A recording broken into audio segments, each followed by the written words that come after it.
Hello everyone, welcome back to another sharing sessions from Lotus Zen Tân. Have you ever asked yourself how the cycle of birth and death actually works?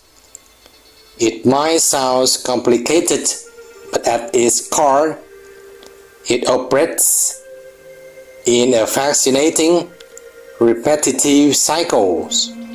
In part 1, we talked about how the cycle of thoughts, the rebirth of our thinking, happens with each breath.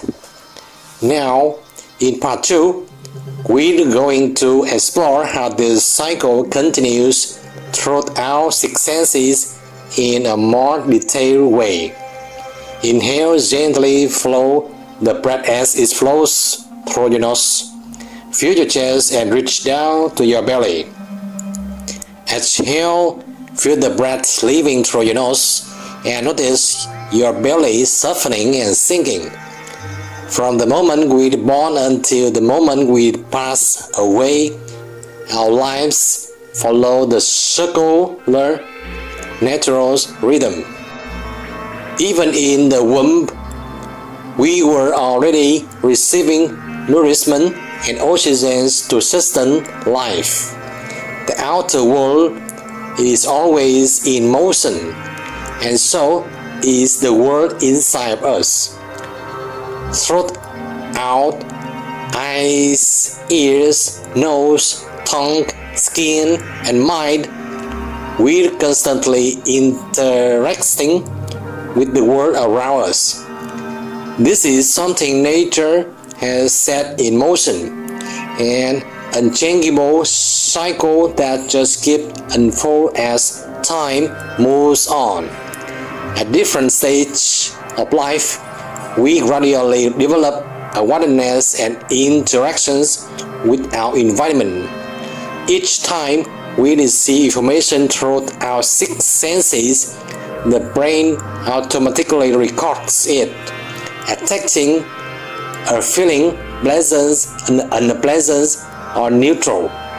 If that feeling is especially strong, whether very pleasant or very painful, the brain remembers it more deeply as a basis for comparisons in the future. Each time a feeling arises and fades away, that's already a small cycle of birth and death just for that emotion.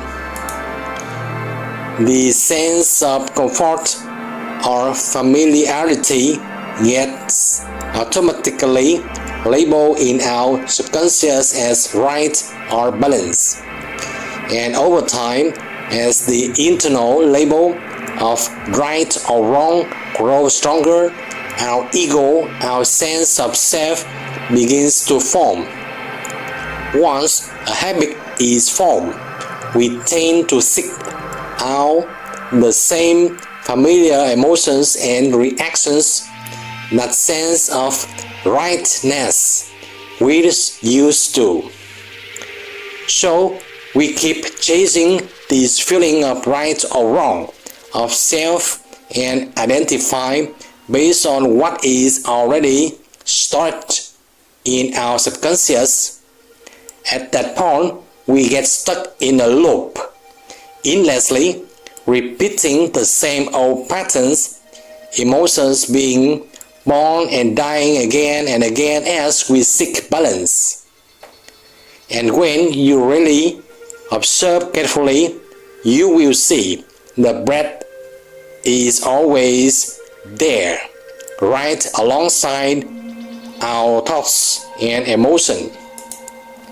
Inhale gently, follow the breath as it flows through your nose. Feel your chest and reach down to your belly. Exhale, feel the breath leaving through your nose and notice your belly softening and sinking. Through meditation, your awareness of the body and mind depends. You begin to understand the root of these repeating cycles.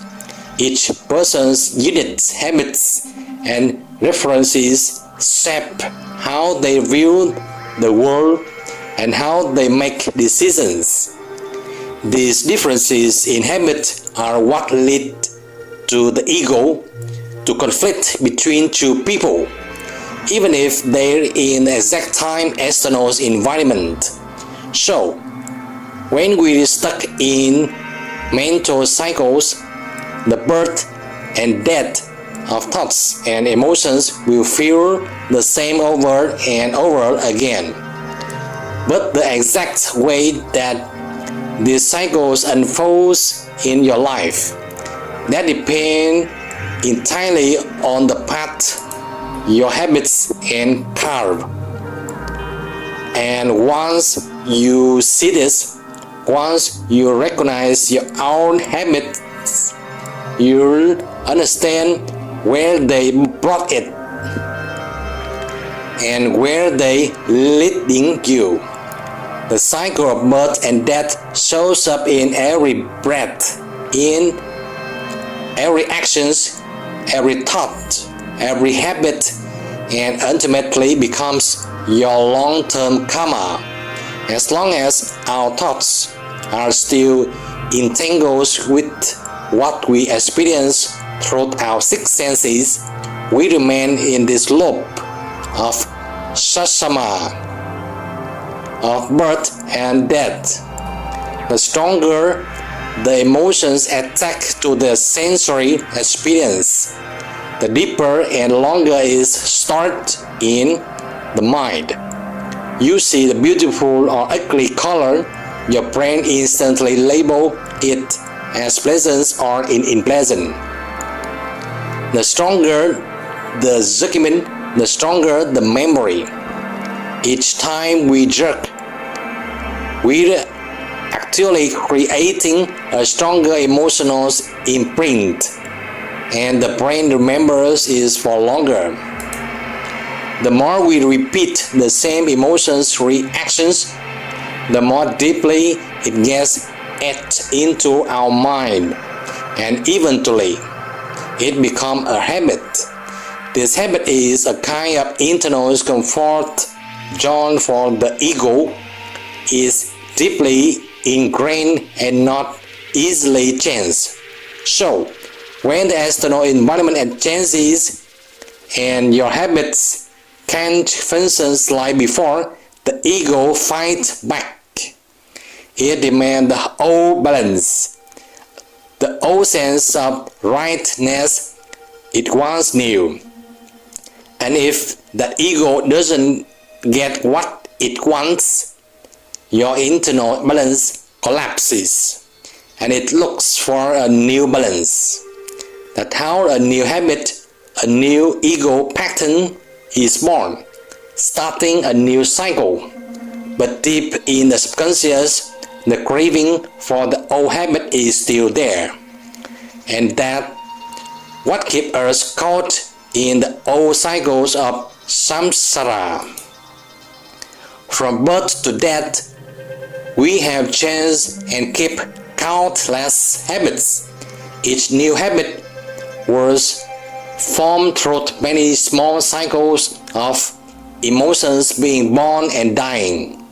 And even when the physical body breaks down, if our thoughts still exist in some form of energy, then our mind consciousness continues carrying along the old ego patterns and karmic habits, just like when we were alive.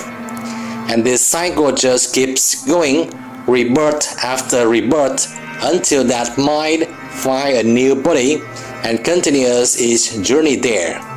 That's why even when we're born, our mind already carries patterns from before. Then our patterns, family, friends, and life experiences all layer on top of that, shaping our path.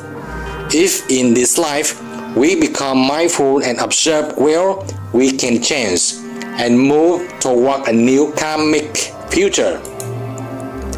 Each of us is living out the karma of our own choosing. The fact that you're sitting here practicing meditation, trying to shift your state of mind, that's part of the karma you've been choosing for the better future. We were born into this life to learn our own lessons and also to learn from our companions along the way. And for anyone who just starting on the meditation path, having the right motivation is really important. Thus, motivation can come from good friends, shared energy, but once you have built enough strength, it's time to work on your own. Your breath is the best companion because through your breath, you will come to understand so much about the connections between yourself and the world through emotion. Your six senses and the six gateways to interact with the world, so it's important to understand them deeply. We must learn when to open and close. We must learn when to open and close the six gates, when to receive and when to stop receiving unnecessary input. The entire cycles of rebirth happens through the six sense doors carried by the breath. If the senses bring back clear, mindful information, you gain insight and wisdom. But if you become too dependent on them, you may lose the clarity you already have. In just a few seconds, your six senses send thousands of pieces of data to your brain. Your conscious mind only picks the most urgent ones to deal with.